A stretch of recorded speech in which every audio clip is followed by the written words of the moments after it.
Alhamdulillah, amin. Wabihi nasta'inu ala umuri dunya wa din wassalatu wassalamu ala asrofil anbiya'i wal mursalin wa ala alihi wa sahbihi ajmain amma ba'd. Pertama-tama marilah kita panjatkan puji serta rasa syukur kita atas kehadirat Allah yang mana telah memberikan beribu-ribu nikmat sehingga kita dapat bertemu pada kajian pada pagi hari ini ya. Salawat serta salam semoga tercurahkan kepada baginda alam Habibana wa Nabiyana Muhammad Sallallahu Alaihi Wasallam. Tak lupa kepada keluarganya, pada sahabatnya, dan kita selaku. Amin. Ya Rabbal Alamin. Sebelumnya perkenalkan saya Samsul Karim Sormin, selaku MC pada kegiatan kajian pada pagi hari ini. Izinkan saya membacakan beberapa runtuyan acara yang akan kita jalani. Yang pertama ada pembukaan, lalu pembacaan tilawah yang akan disampaikan oleh Kang Yadi Kurniawan. Lalu ada pemaparan kitab Safinatun Najah oleh Kang Fakih. Lalu setelah itu ada sesi tanya jawab ditutup oleh doa. Oke, tanpa berlama-lama lagi, mari kita buka kegiatan ini dengan membaca Suratul Fatihah ala haziniyah wa likulnatin sholihah ila hadratin Nabi Al-Fatihah. A'udzubillahi minasyaitonirrajim. Bismillahirrahmanirrahim. Alhamdulillahirabbil alamin arrahmanir rahim. Iyyaka na'budu wa iyyaka nasta'in. Ihdinas siratal mustaqim. Siratal ladzina an'amta 'alaihim ghairil maghdubi 'alaihim waladdallin. Meningkat ke acara selanjutnya pembacaan tilawah Quran yang akan disampaikan oleh Kang Yadi Kurniawan ya. Dipersilahkan Kang. Assalamualaikum warahmatullahi wabarakatuh. Waalaikumsalam warahmatullahi wabarakatuh. A'udzu billahi minasyaitonir rajim.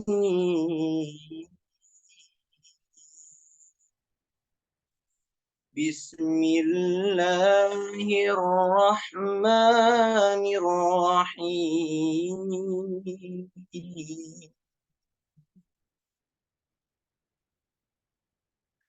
Ar-Rahman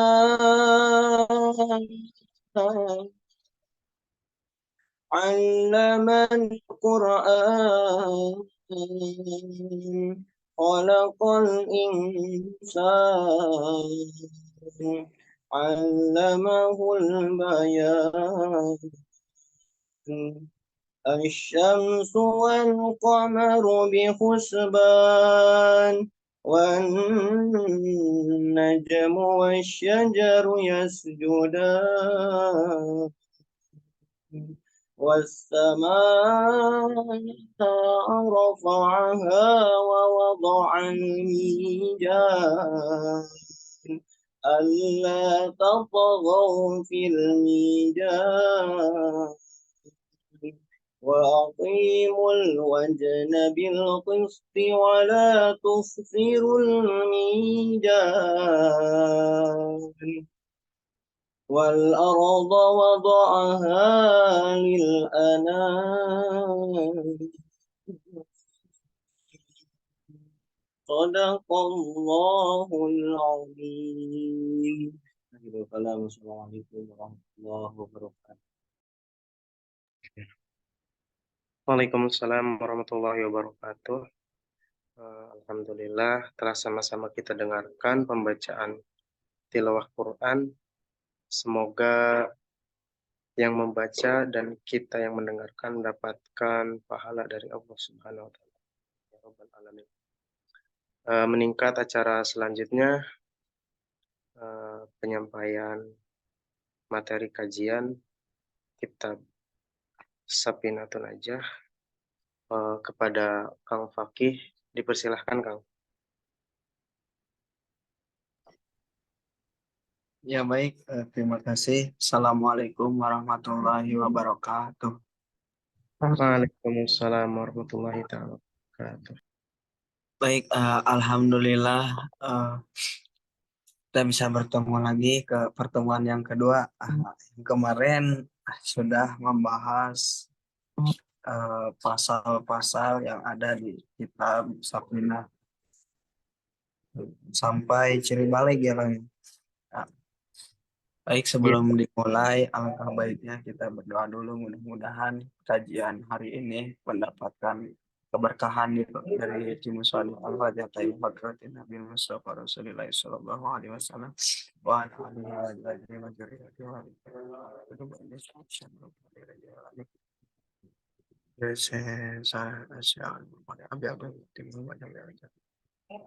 Salim bin Sumair Sallallahu al-Fatihah. A'udzubillahi minasyaitonirrajim. Bismillahirrahmanirrahim. Alhamdulillahirabbil alamin arrahmanir rahim maliki yaumiddin. Iyyaka na'budu wa iyyaka nasta'in ihdinas siratal mustaqim siratal ladzina an'amta 'alaihim. Langsung saja qala al-musannifur rahimahumullah wa nafa'ana bihi wa bi ulumihi amin ya Allah ya rabbal alamin.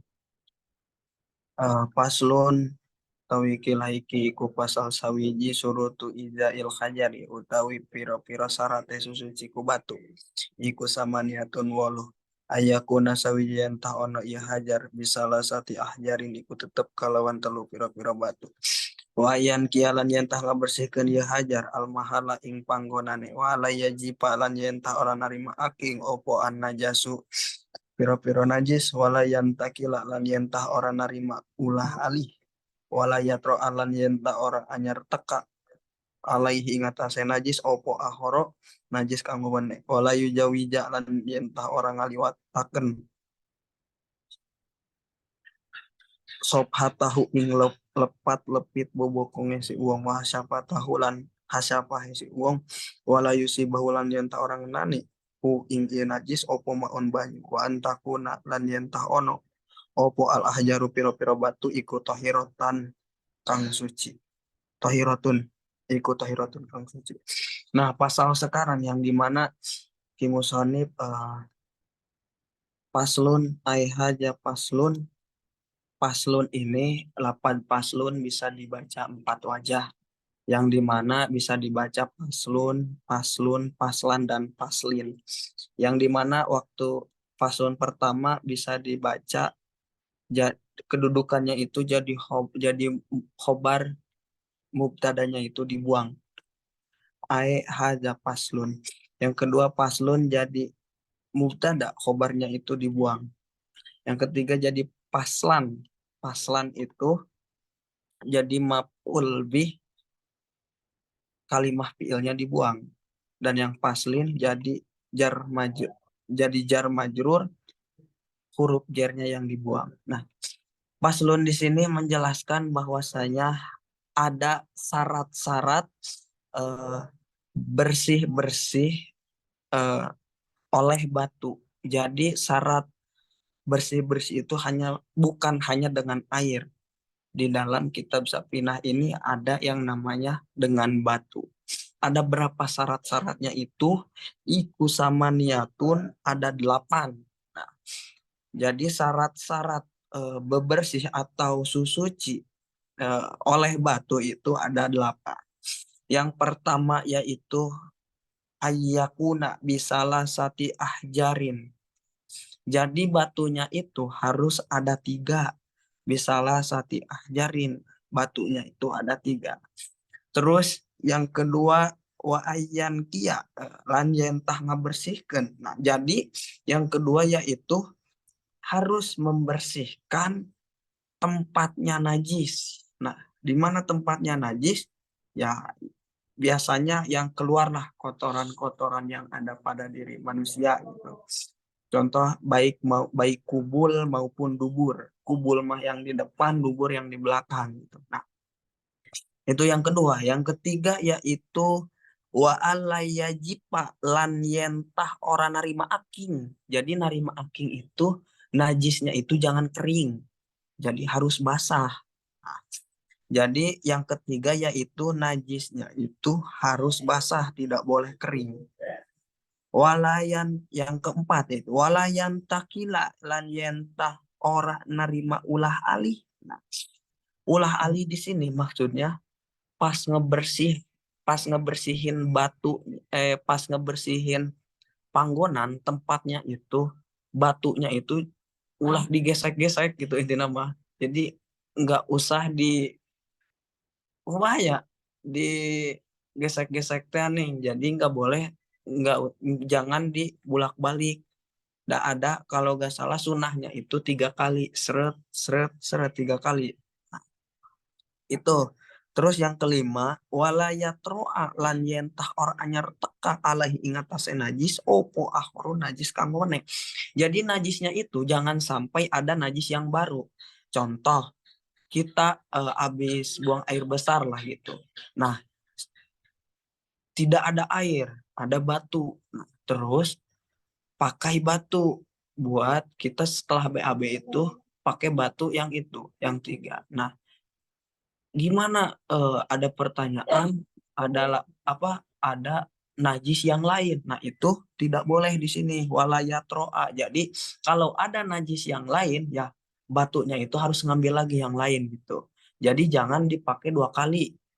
Itu terkait najis yang baru gitu. Nah, terus walayujawija lan yentah lan ora ngaliwatkeun. Jadi ngaliwatkeun teh jangan sampai dilewat si tempat keluar najis itu misalkan dilewatin. Contoh, ini pikih itu gimana ya? Kalau enggak detail, eh, namanya teh kalau enggak detail suka disebut jorang gitulah ngaji pikih mah. Soalnya kan ulama itu sampai sedetail ini loh, sampai apa namanya, yang ada di manusia gitu, sampai dituin lah, didetail-detailkan gitu. Jadi kalau sebenarnya kalau tanpa praktek itu agak sulit sebenarnya, hanya sekedar teori mah sangat sulit gitu tanpa adanya praktek. Jadi jangan sampai yuja wija sopato, jangan sampai dilewatkan lah gitu. Contohnya kayak gimana ya, pusing soalnya lamun eh, ngebahas fikih no aya di manusia itu kumaha ya. Jadi intinya mah dari tempatnya itu jangan sampai dilebihkan. Contoh si batunya di tempat-tempat keluar najis, di tempat keluar najisnya itu dilebihkan gitu sampai ke bokong. Di sini kan bobokong. Jadi bobokong itu eh naon sih bahasa Indonesia na tonggong teh pinggang lah gitu. Nah, jangan sampai dilebihkan, nanti najisnya itu sampai ke atas gitu. Takutnya. Soalnya di sini jangan sampai dilewatkan gitu. Nah, terus sampai apalagi wah siapa tahu. Nah, hasapah di sini itu maknanya itu kemaluan kita sebenarnya. Makna atau artinya hasapah itu kemaluan kita. Nah, jadi jangan sampai bersihnya itu ya, jangan sampai ini masih ke yang tadi walayu jawija siapa tahu. Wah, siapa tahu. Wow, di sini huruf atop jadi ke walayu jawija. Jadi jangan sampai dilewatkan, sama halnya seperti yang sopha tahu. Jangan jangan jangan dilewatkan gitu waktu membersihkannya itu. Nah, terus wala yusibahu lan yenta orang ngenani teh eh uprat apret lah gitu si najisnya teh. Jadi najisnya teh uprat apret gitu. Uprat apret teh apa ya namanya? Menyebar lah gitu. Si najisnya tuh menyebar. Opo opo maun. Oh, wala yusibahu itu dan tidak adanya air sehingga jauh dari air gitu si najis. Nah, opo maun banyu. Jadi kalau misalkan sudah ada air, maka lebih baik menggunakan air. Tapi kalau misalkan tidak ada air, maka memakai batu lebih baik. Wa antakuna, dan yang terakhir nih yang ke-8 itu batunya itu harus ada eh, wa antakuna dan batu wa antakuna al ahjaru, dan harus ada batu itu ikut tohirotun kang suci. Jadi batunya itu harus suci, jangan najis. Nah, itu paling syarat-syarat bersih-bersih atau istinja atau susuci dengan batu. Itu syaratnya itu ada 8 yang tadi. Nah, terus lanjut paslun purudul wudu'i utawi piro-piro padune wudu iku sitatun 6. Jadi fardu wudu itu ada 6 semuanya.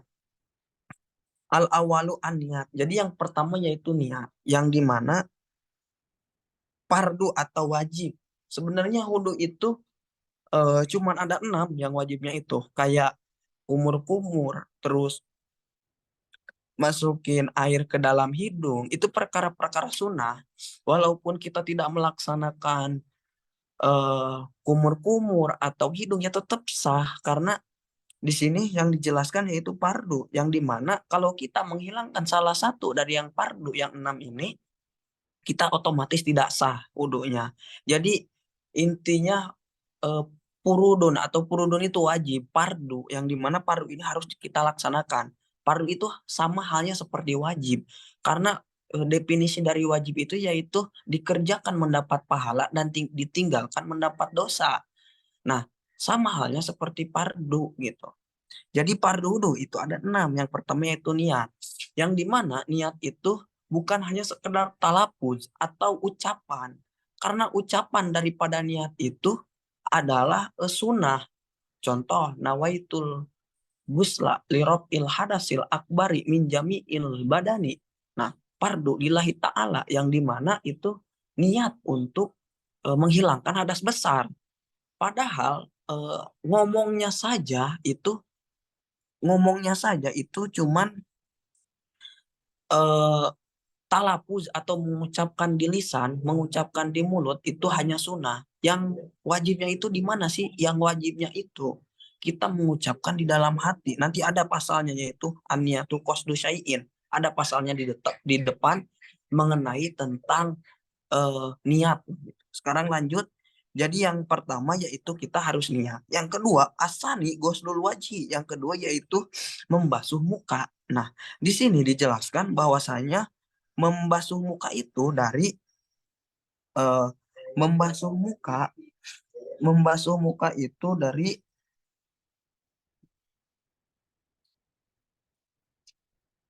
membasuh muka dari awalnya tumbuh rambut nih. Awalnya tumbuh rambut sampai ke sini, sampai ke telinga gitu dah. Sampai ke bawah sini dagu. Ini yang dinamakan wajhi. Wajhi itu atau muka lah, larahi, bahasa Jawa nama larahi. Cuman kita itu dari ini munculnya rambut, eh, tumbuhnya rambut sampai ke sini. Detailnya itu ada di Sulamul Munajat. Di dalam kitab Sulamul Munajat itu dijelaskan bahwasanya eh, wudhu atau membasuh muka itu dari sini. Ada bahasa Arabnya, cuman lebih detailnya adalah di Sulam Munajat karena itu karangan Syekh Nawawi Al-Bantani gitu, penganut masih mazhab Imam Syafi'i. Jadi dari ininya apa dari tumbuhnya rambut sampai ke telinga, nah ini terus sampai ke dagu ke bawah. Nah, itu yang dinamakan muka. Jadi apabila eh, klarifikasi inilah muka dari sini sampai ke sini tidak ada yang terkena basah, maka itu tidak sah hukumnya. Jadi kan ini yang dinamakan fardu. Bila mana muka tidak terbasuh atau di sinilah biasanya kan kita ambil wudhu air, seret, udah gitu langsung gini. Nah, apabila tidak tidak inilah ada apa ya kulit yang tidak terbasahi, maka itu tidak sah. Jadi fardu ini harus harus diteliti gitu. Karena yang fardu ini sangat eh, apa ya namanya? Diterima atau tidaknya gitu. Soalnya kan namanya juga fardu yang dimana sholat itu pasti sempurna di dalam wudhunya. Nah, terus yang ketiga yaitu eh, ghuslul yadaini ma'al mirfaqaini, yaitu membasuh tangan sampai sikut karone. Jadi di sini ghuslul yadaini membasuh tangan sampai sikut. Nah, jadi membasuh seret sampai sikut, jangan sampai kurang gitu. Lebih baik lebih sama sekali. Karena adalah di dalam kitab apa ya namanya? Yang dimana nanti kalau kita berwudu terus melebihkan dari anggota kita berwudu, eh, kita melebihkan contoh kayak tangan gini. Insya Allah nanti ada faidahnya, kalau nggak salah lupa lagi saya kitabnya, tapi ada referensi yang dimana nanti ntar kita di yaumil akhir atau di yaumil ini, di alam kubur lah, itu bercahaya yang dilewat-lewatkan. Kecuali beda halnya dengan makan. Kalau makan nanti, kalau makan kan kalau mubajir itu temannya setan. Tapi kalau di dalam wudhu yaitu bisa jadi bercahaya gitu. Karena wudhu ini kan untuk kita beribadah. Nah, itu itu yang ketiga. Yang keempat yaitu mashu syai'in minar roksi. Nah, yang keempat yaitu membasuh rambut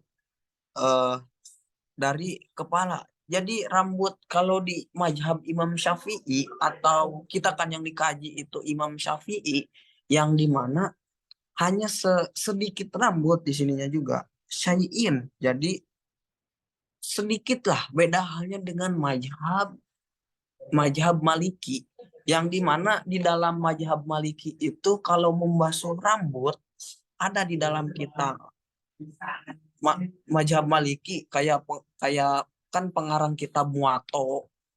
Mazhab Maliki itu yang dimana Maliki itu mazhab Maliki gurunya dari Imam Syafi'i gitu. Kalau mazhab Maliki. Nah, yang dimana pardunya wudhu yang ada yang menurut mazhab Maliki itu kalau misalkan membasuh rambut itu harus semua basah, jangan sampai tidak ada yang basah. Kenapa? Karena pembatalan wudhu dari Imam Maliki itu sangat berbeda dengan Imam Syafi'i, yang dimana Imam Syafi'i itu pembatalan wudhu menyentuh kulit laki-laki dan perempuan yang bukan mahram itu membatalkan wudhu. Cuman di dalam mazhab Maliki itu tidak batal. Kenapa tidak batal? Karena susah gitu di kota-kota kayak di Mekah lah gitu. Di Mekah itu banyak penganut mazhab Maliki yang dimana bersentuhan dengan orang atau orang yang bukan mahram itu tidak batal karena mencari airnya itu susah. Nah, itu referensi dari mazhab Maliki gitu. Nah, ada yang disebut golongan talfik. Talfik itu apa sih? Jadi talfik itu hanya mengikuti, kita kan ahli sunnah wal jamaah yang dimana kita menganut paham Imam Syafi'i. Nah, ada yang dinamakan talfik. Apa itu talfik? Talfik itu adalah orang, golongan, atau bukan aliran sih, lebih kepada aliran sih, lebih kepada aliran atau paham lah. Paham, dia mengambil mazhab yang enaknya saja. Contoh, dia mengambil hudunya di Imam Syafi'i, membasuh rambut itu hanya sedikit, tapi dia memakai pembatalannya itu Imam Maliki. Nah, itu disebut talfik karena dia memakai pembatalan yang enak-enaknya saja. Jadi laki-laki dan perempuan yang bukan mahram bersentuhan nggak batal. Nah, itu dia mengambil yang enak-enaknya aja gitu. Jadi yang dinamakan golongan talfik adalah golongan yang ngambil atau mazhab yang enak-enaknya saja lah gitu. Kayak yang tadi lah contoh. Nah, jadi kegolongan. Nah, terus yang kelima yaitu goslur rijlaini ma'al ka'baini, membasuh siki loro atau kaki ma'al ka'baini ing dalam sumertane memuncangan. Jadi sampai mata kaki. Dari apa ya? Sistem yang ada di kaki lah sampai mata kaki gitu. Jangan sampai tidak ada yang terbasuh. Nah, itu pasal yang kedua, yaitu pasal selanjutnya yaitu pardunya wudhu, tadi ada 6. Terus pasal selanjutnya menjelaskan, nah ini yang masih masih tersambung dengan furudul wudu'i sitatun, yang tadi masih fardu wudu, cuman di sini lebih membahas detail yaitu niat. Nah, paslun an-niyatu qasdu syai'in muqtaronan bi fi'lihi wa mahaluha al-qalbu wa talafuju biha sunnatun wa waqtuha inda ghusli awali juz'in minal wajhi wa tartibu alla yuqaddama udwan ala udwin. Nah, jadi yang dinamakan niat yaitu qasdu syai'in muqtaronan bi fi'lihi. Jadi neja atau memaksud yang dibarengi dengan pekerjaan. Contoh, kita niat wudu, niat sholat, usolli fardhu zuhri arba'a raka'atin mustaqbilal kiblati adaan lillahi ta'ala. Nah, kita niat sambil melakukan, jadi takbir, Allahu Akbar. Di dalam hati abdi niat atau saya berniat, aku berniat melaksanakan sholat zuhur 4 rakaat. Nah, itu di dalam hati. Nah, yang di dalam hatinya itu wajib. Nah, tuh di sini ada wa mahaluha al-qalbu. Jadi di mana tempatnya niat itu? Jadi tempatnya niat itu ada di al-qalbu, di dalam hati. Nah, jadi tempat niat yang wajib itu ada di dalam hati. Nah, sedangkan wattalapaju dan kalau diucapkan biha kalawan ieu niat. Nah, kalau kita mengucapkan niat, iku sunnatun sunnah. Jadi mengucapkan niat itu sunnah. Nah, cuman yang mengucapkan yang ditalapu. Contoh, niat sholat subuh. Sholli fardhu subhi rok'ataini. Mustaqbal kiblat ada alillahi ta'ala. Nah, kita kita mengucapkannya itu yang usul itu cuman sunnah. Tapi yang niat, yang wajibnya itu di dalam hati. Nah, itu yang dinamakan niat. Jadi niat itu sambil kita niat di dalam hati, tapi sambil melakukan pekerjaan. Jadi enggak hanya sholat, contoh zakat. Ada zakat nawaitu an ukhrija zakat al fitri an nafsi fardu lillahi ta'ala. Itu buat kita sendiri. Misal kita bisa meniatkan buat orang lain. Contoh, buat ibu. Nawaitu an ukhrija zakat al fitri an ummi fardu lillahi ta'ala. Contoh buat kasih lah gitu, buat istri atau suami. Nawaitu an ukhrija zakatal fitri an habibi misalnya. Buat kalau pacar mah gak bisa lah gitu. Jadi buat buat istri atau suami. Nah, itu bisa. Jadi yang dinamakannya intinya itu sambil dibarengin dengan pekerjaannya. Kalau misalkan lagi sholat niatnya ya buat sholat. Kalau wudhu ya buat wudhu. Kalau buat mandi besar, adus. Kalau buat mandi setelah head ya itu niat. Nah gitu. Jadi itu yang dinamakan niat.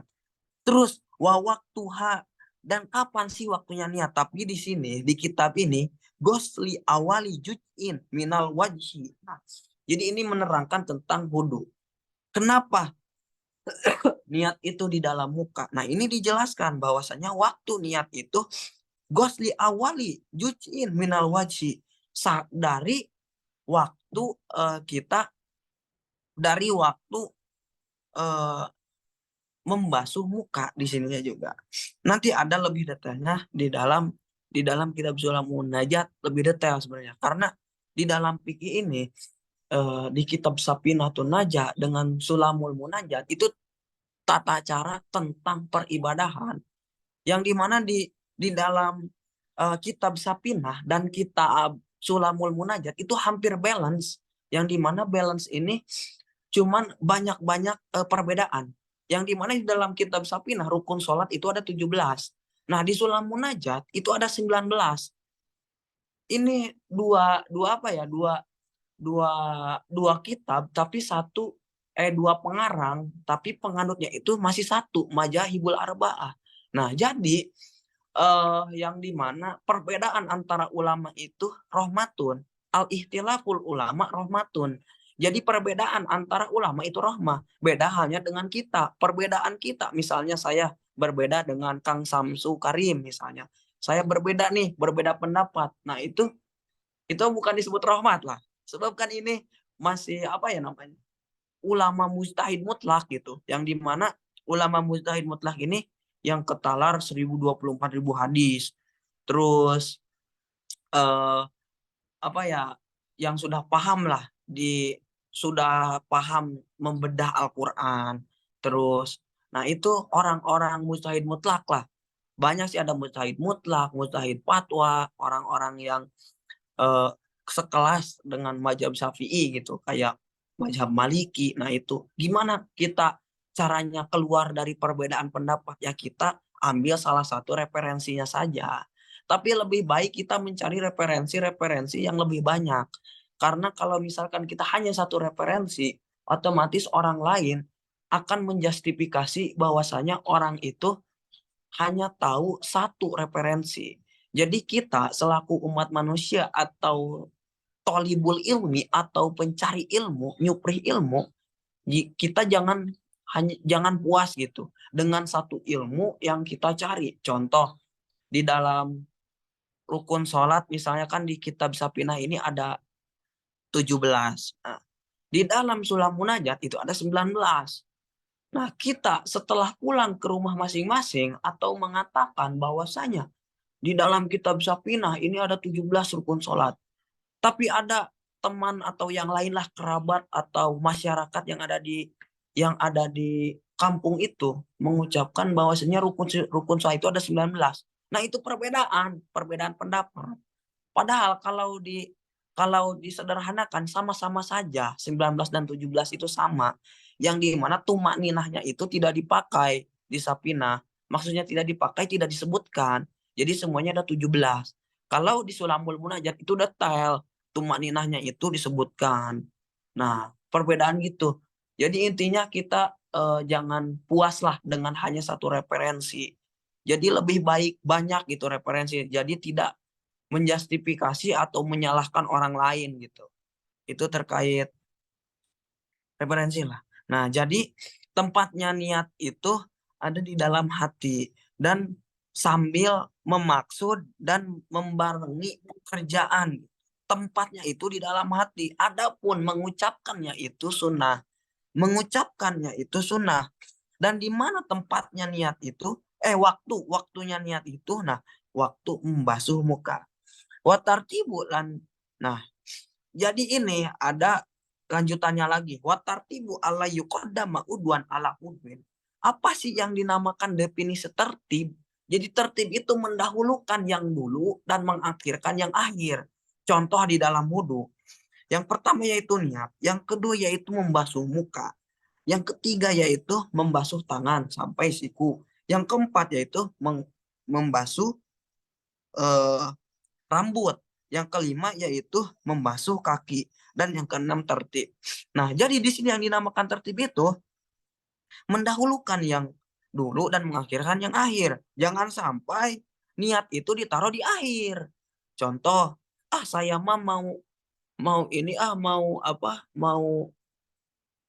membasuh kaki dulu baru niat. Nah, itu tidak tertib lah namanya. Sebab di sini Allah yuqaddama udwan al udwin. Jadi jangan sampai anding ini ya si uang ing anggota saujala anggota kangwane. Nah, di sini itu jadi jangan sampai mendahulukan yang jangan sampai mengakhirkan yang akhir itu didahulukan dan yang dahulu diakhirkan. Itulah definisi tertib. Nah, terus pasal selanjutnya yaitu menjelaskan tentang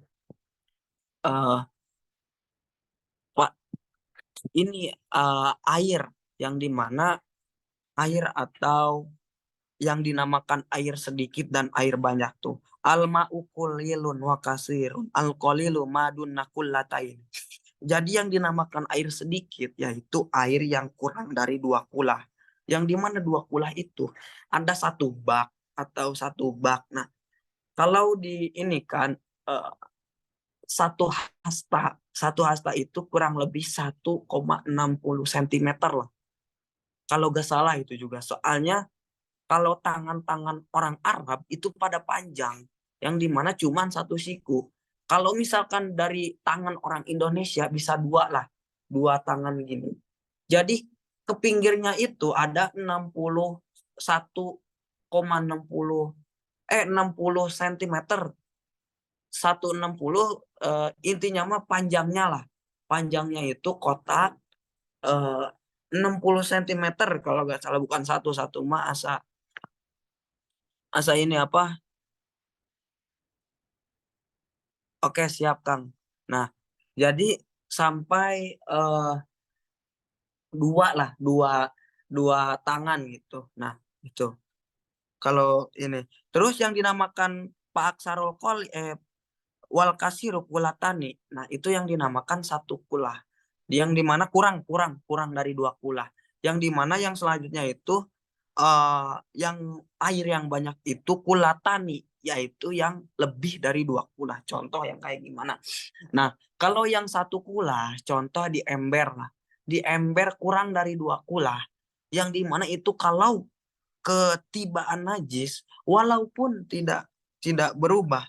Nah ini nih ada nih. Faksaru kolil yatanajasu biuku inajasati fi wa ilam yatagoyar.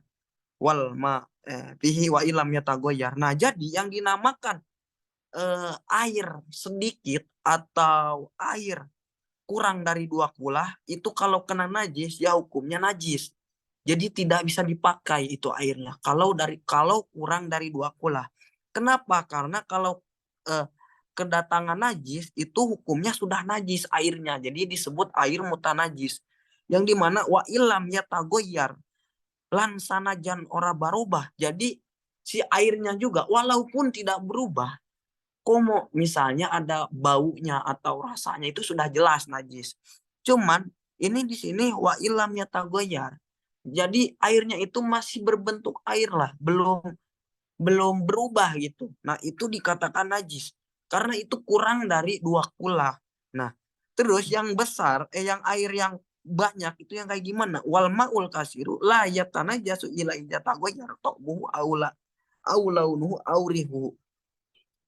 Jadi kalau air banyak atau air banyak lah, air yang dua kulat sampai lebih, itu kalau tambah najis, kalau kena najis itu masih suci.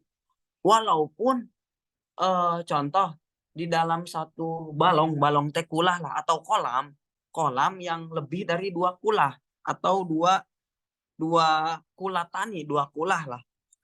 Itu kalau ketibaan najis contoh ada tai inilah ayam lagi ayam misalnya merah tuh di situ di kulah, cuman walaupun itu berubah ataupun eh tokmuhu baunya atau rasanya atau baunya, nah itu tidak dikatakan najis karena airnya itu lebih dari dua kula.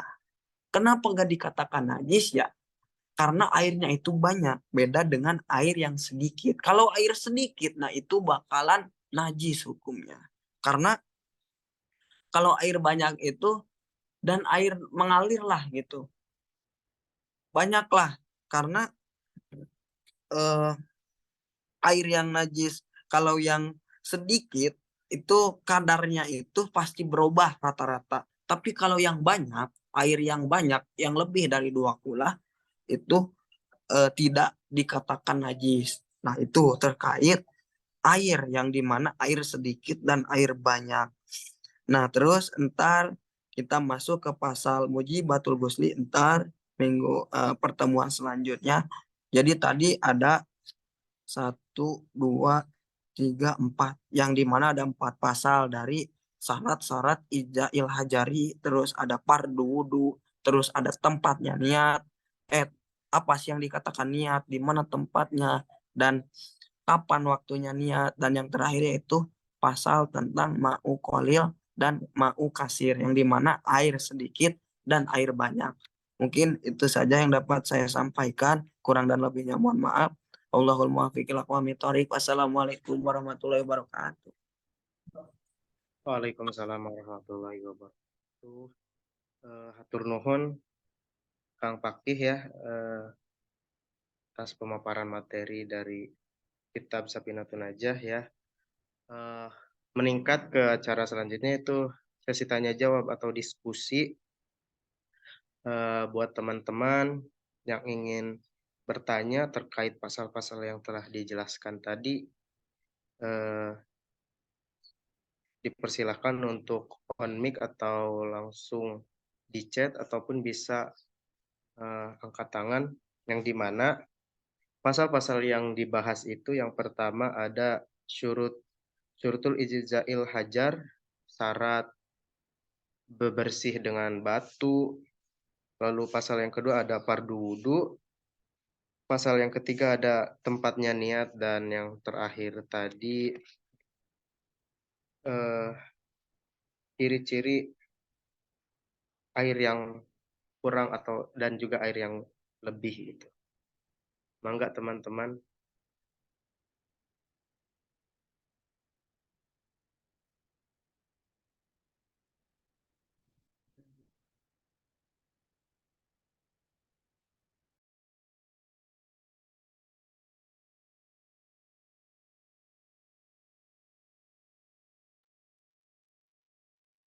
Kang, punten sebelumnya saya mau nanya nih Kang. Siap, Kang. Oke, jadi pertanyaan itu kan tadi di pasal mauqalilun wa kasirun ya. Ya, Eh, Kalau nggak salah dulu tuh saya pernah mendengar darah itu bisa jadi najis ketika kena air, tetapi ketika itu tidak najis. Nah, itu apakah gimana tuh Kang penjelasannya? Apa saya terbalik ya? maksudnya gimana, Kang? Coba balikan lagi, Kang. Jadi ketika air terkena darah itu katanya airnya menjadi mutanajis. Apakah itu benar atau saya yang keliru gitu mendengar eh, rumor itu gitu. Oh, Apa jadi darahnya itu airnya itu terkena darah gitu, disebut mutanajis. betul Kang? Nah, yang dimana kita lihat dulu nih kadar dari airnya itu. Jadi kan otomatis kalau air mah ada wadah yang dimana contoh di bak lah gitu, terus di gayung atau di mana lah. Kalau misalkan si airnya itu berada di kurang 2 kulah, yaitu di tadi kan dijelaskan bahwasanya ma'ukolil yang dimana kurang dari 2 kulah. Nah, kalau misalkan si darahnya itu kena yang kurang 2 kulah, itu dinamakan airnya mutanajis. Karena kurang dari 2 kulah. Yang dimana kalau misalkan airnya lebih dari 2 kulah, lebih dari 2 kulah yang tadi, contoh airnya itu darahnya itu ada di kolam lah gitu. Kolam kan otomatis lebih dari 2 kulah, yaitu tidak disebut mutanajis karena airnya itu lebih dari 2 kulah.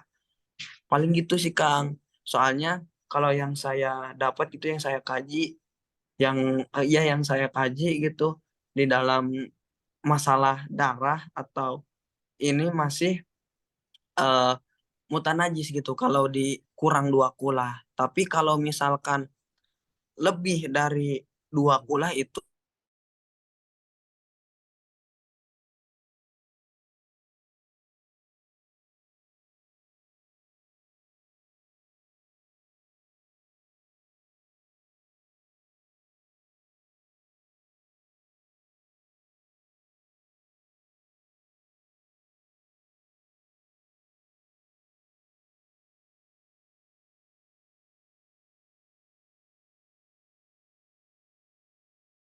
semuanya pertanyaan gitu. Ada yang lebih tahu takutnya gitu, Kang. Paling gitu aja, Kang. Oke Kang, makasih Kang jawabannya Kang. Ada pertanyaan Kang di chat Kang?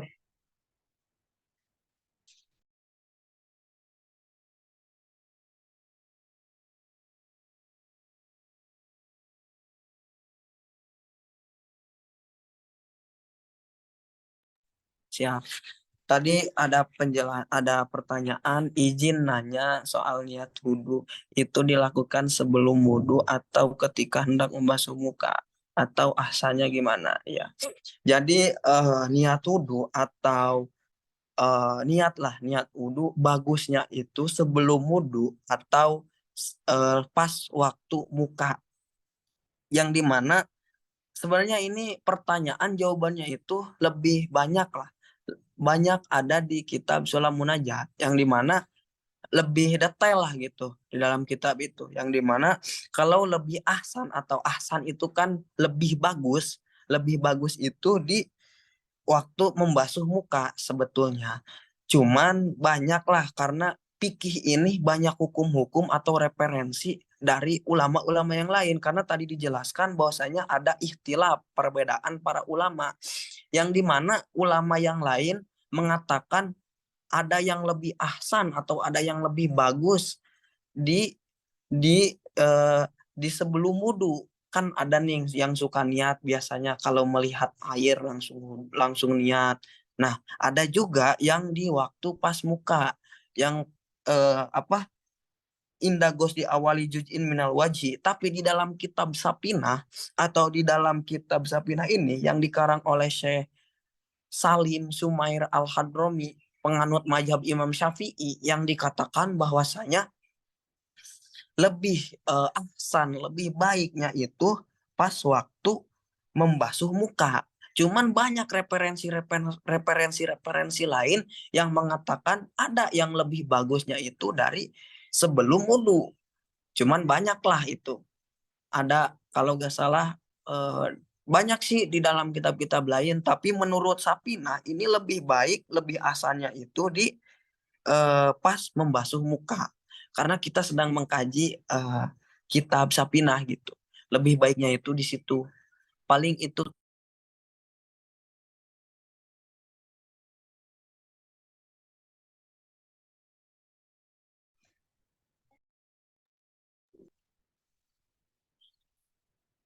Nah, takutnya yang lain mau ada tambahan atau eh, menambahi gitu saran atau sok, silahkan. Soalnya saya juga masih tahap belajar gitu. Paling gitu aja sih. Jangan puas lah gitu.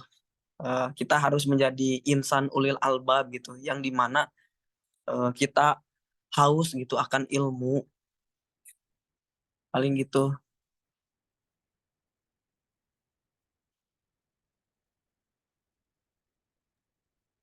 Buat teman-teman yang lain ada yang mau bertanya lagi? Kalau enggak mungkin dicukupkan.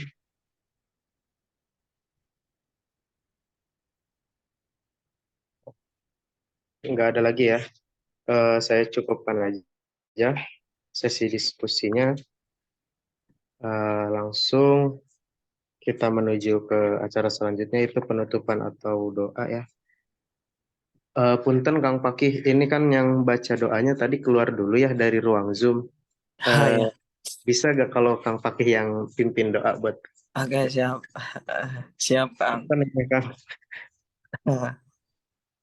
Apa ya, Taylor Nabi Mustafa Rasulullah Sallallahu Alaihi Wasallam. Al-Fatihah. A'udzu billahi minasyaitonir rajim. Bismillahirrahmanirrahim. Alhamdulillahirabbil alamin arrahmanirrahim maliki yaumiddin. Iyyaka na'budu wa iyyaka nasta'in ihdinas siratal mustaqim siratal ladzina an'amta 'alaihim. Allahumma shalli ala sayyidina Muhammadin wa ala alihi rabbil alamin hamdan syakirin hamdan naimin hamdan yuafi ni'amah wa yukafi majidah. Ya Rabbana lakal hamdu kama yanbaghi li jalali karim wa azimi sultanik. Allahumma shalli ala sayyidina Muhammadin al-fatih lima ughliq wal hatimi lima sabaq nasiril haqqi bil haqqi wal hadi ila siratikal mustaqim wa ala alihi qadri wa miqdaril azim. Allahumma nas'aluka salamatan fid din wa afiatan fil jasadi wa ziyadatan fil ilmi wa ziyadatan fil ilmi wa ziyadatan fil ilmi wa barakatan fil rizqi wa taubatan qoblal maut wa taubatan qoblal maut wa rahmatan innal maut wa maghfiratan ba'dal maut. Allahumma hawwin alaina fi syakaratil maut wan najata minan nar wal pandal hisab. Rabbana la tuzigh qulubana ba'da idh hadaitana wa hab lana min ladunka rahmah innaka antal wahhab. Rabbana atina fid dunya hasanah wa fil akhirati hasanah wa qina adzabannar. Bi fadli subhana rabbika rabbil izzati amma yasifun. Wassalamun al mursalin walhamdulillahi rabbil alamin. Alhamdulillah, acara demi acara telah dilewati bersama ya teman-teman. Semoga pada kegiatan atau kajian hari ini ada beberapa ilmu yang dapat kita implementasikan di kehidupan sehari-hari ya. Saya cukupkan. Mungkin ada sesi dokumentasi dulu ya teman-teman. Dari Pubdekdok boleh ke Pak siapa ini? Yang ada yang pakai laptop nggak? Punten nih. Oke, dari sini ya. Emang enggak teman-teman dibuka dulu kameranya. Depan cam dulu ya.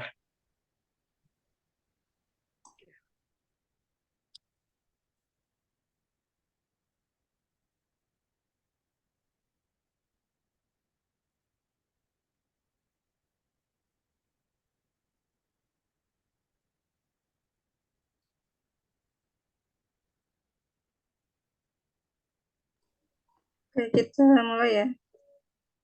1, 2, 3. Sekali lagi 1, 2, 3. Oke, terima kasih teman-teman.